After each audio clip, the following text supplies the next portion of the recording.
Video शुरू करूं उससे पहले मैं आपको बताना चाहता हूं कि मैंने 4000 से अधिक वीडियोस और 200 से अधिक कोर्स क्रिएट किए हुए हैं जो डिफरेंट यूनिवर्सिटी के यूजी और पीजी सिलेबस के अकॉर्डिंग है।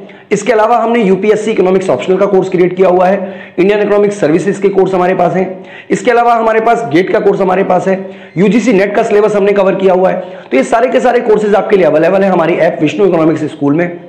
इसके अलावा प्लेलिस्ट में आपको काफी सारी वीडियो आपको मिल जाएंगी, आप हमारी प्लेलिस्ट के भी विजिट कर सकते हैं। और अगर आपको हमारी वीडियो अच्छी लगती है तो आप हमारी वीडियो को लाइक करना और चैनल को सब्सक्राइब करना ना भूलें। तो चलिए स्टार्ट करते हैं आज। हेलो बच्चों, तो बच्चों इस वीडियो में मैं आप बच्चों से बात करने वाला हूं अवसर लागत के बारे में, जिसको हम अपॉर्चुनिटी कॉस्ट भी बोलते हैं। तो बच्चों अवसर लागत जो है वो अगले सर्वश्रेष्ठ विकल्प का मूल्य है। तो इसको एग्जाम्पल से मैं आपको समझा देता हूं कि क्या मैं आपसे कहना चाहता हूं अवसर लागत के बारे में।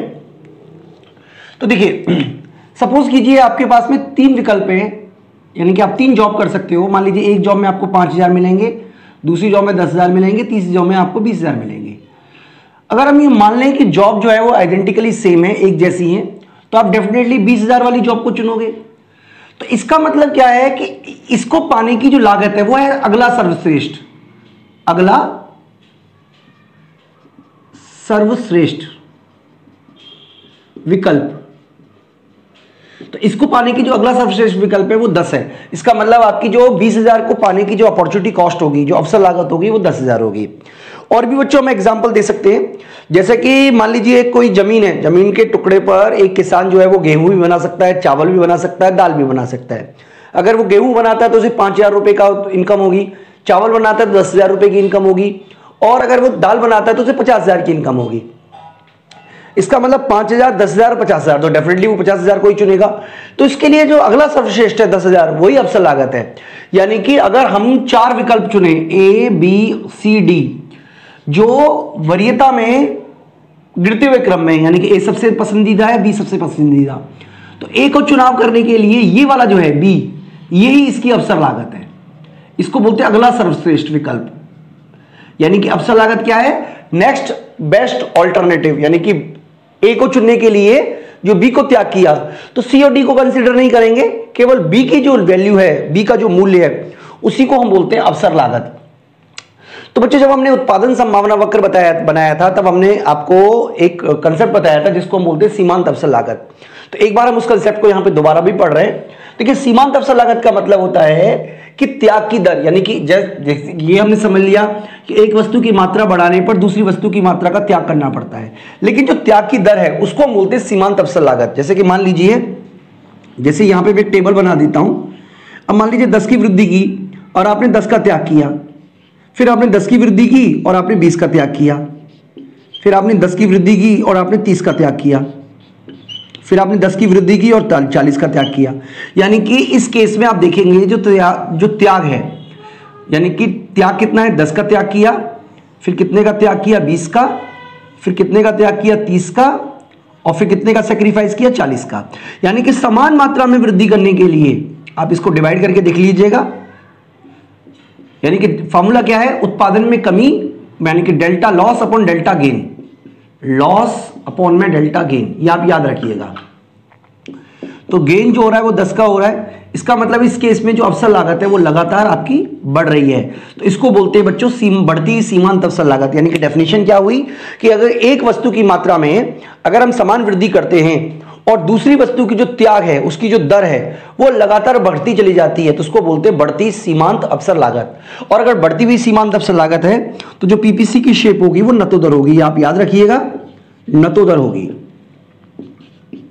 ठीक है, याद रखिएगा आप।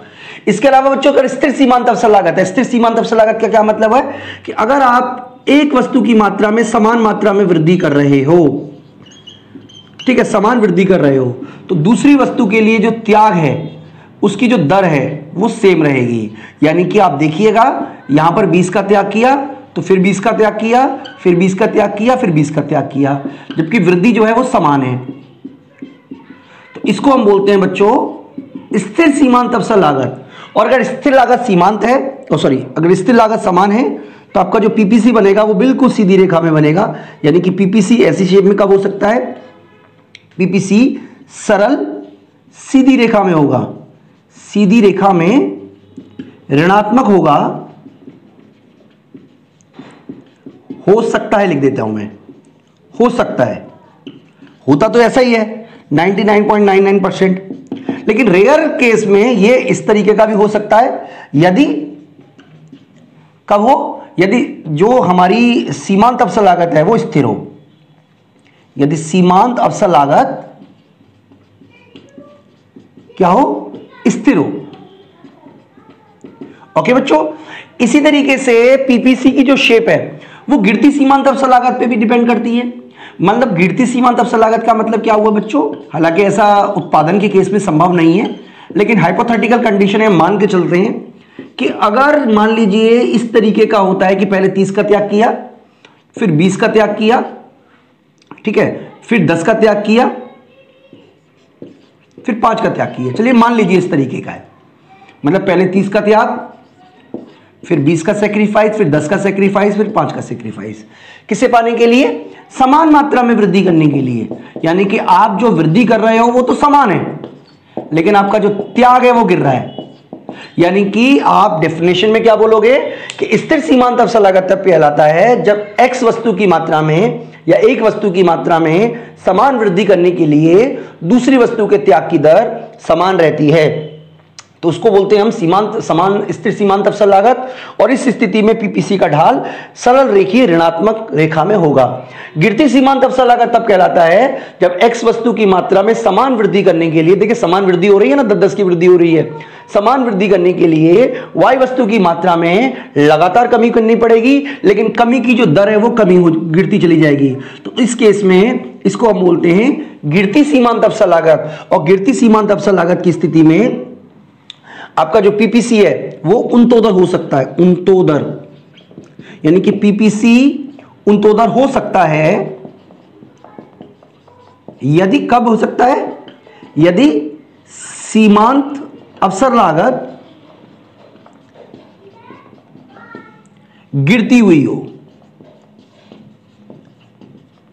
तो बच्चों यहां पर आपको यह समझना पड़ेगा कि सीमांत अवसर लागत को तकनीकी भाषा में सीमांत प्रतिस्थापन की दर भी बोलते थे। मैं एक बार आपको पढ़ के बता देता हूं, इसको बोलते हैं हिंदी में थोड़ा सा वो हो गया, इसे बोलते हैं सीमांत रूपांतरण की सीमांत दर। मैं लिख देता हूं बच्चों यहां पे, इसको हिंदी में बोलते हैं रूपांतरण